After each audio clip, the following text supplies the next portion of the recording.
The persistent nagging skepticism that has surrounded President Trump's legal travails arose again in recent days when reports claimed that Robert Mueller would soon publish his final report. If Mueller was almost done, he couldn't have much more, and none of it would touch Trump directly. Michael Cohen's testimony destroys that presumption completely.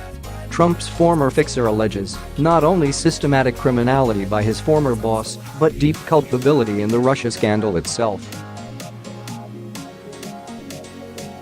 There is no longer any serious chance that Trump will avoid impeachment proceedings. Cohen's testimony should be seen as the first hearing. Cohen's opening statement reviews many of Trump's familiar degeneracies. He is casually racist and habitually criminal, gleefully refusing to pay his contractors and arranging petty scams like using his charitable foundation for self-enrichment. More seriously still, Cohen has evidence in the form of signed checks that Trump knowingly violated campaign finance law by reimbursing him for payments to Stormy Daniels during the campaign. Trump signed the reimbursement checks that violated campaign finance law as a sitting president.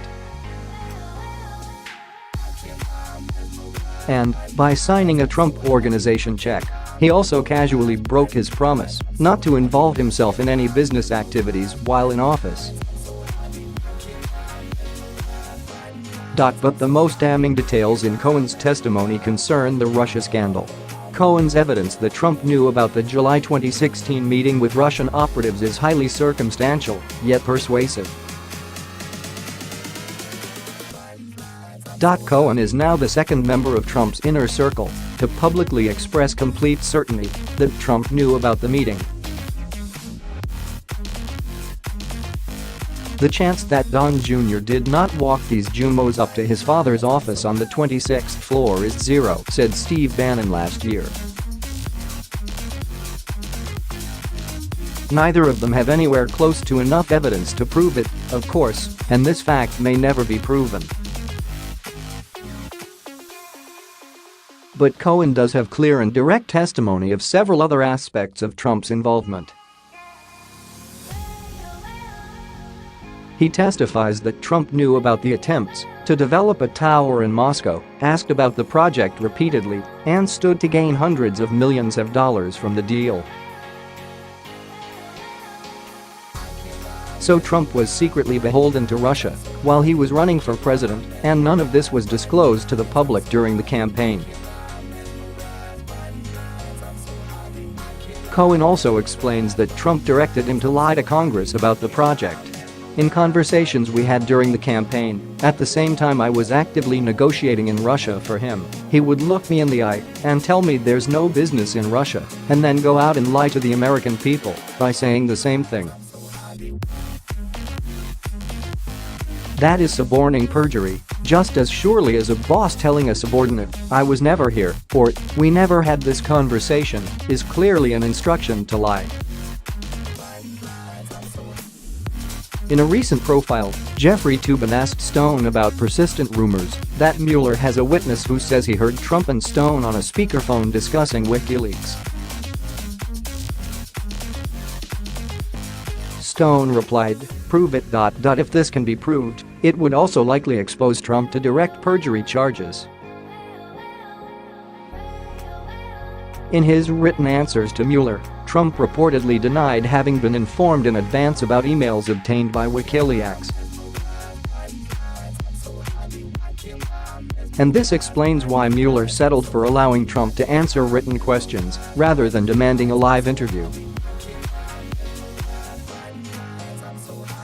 He knew he could commit Trump to supplying false answers that would expose him to perjury charges. Proving it remains the obstacle. The scale of Cohen's accusations are so vast that it is not tenable for Trump's defenders to simply brush them aside. Instead, they are attacking him as an untrustworthy liar, a convicted felon who's been lying, in the words of Donald Trump Jr. This counterattack proves much less than Trump seems to think it does. Busting up a criminal organization usually requires the cooperation of some of its members, who, by definition, are also criminals. Federal prosecutors have publicly vouched for their belief that Cohen has turned the page on his criminal history and is coming clean. Cohen's testimony is credible and consistent with other evidence obtained in the SCO's ongoing investigation, reports his sentencing memorandum. He has told the truth, said Jeannie Reed, one of Mueller's prosecutors. Cohen has backed up some of his allegations against Trump with physical evidence, such as signed checks. Of course, the charges to which Cohen has pled guilty are serious ones. He lied to protect Donald Trump. This is the same crime President Trump and his son have also apparently committed, a fact that rather complicates their attempt to present Cohen's lies as fatally disqualifying to his credibility. In any case, the depth and breadth of credible allegations against the president are now on a scale at which it will not do to let them go without further investigation. Regardless of whatever additional evidence Mueller finds, Congress will surely start impeachment hearings to get to the bottom of it.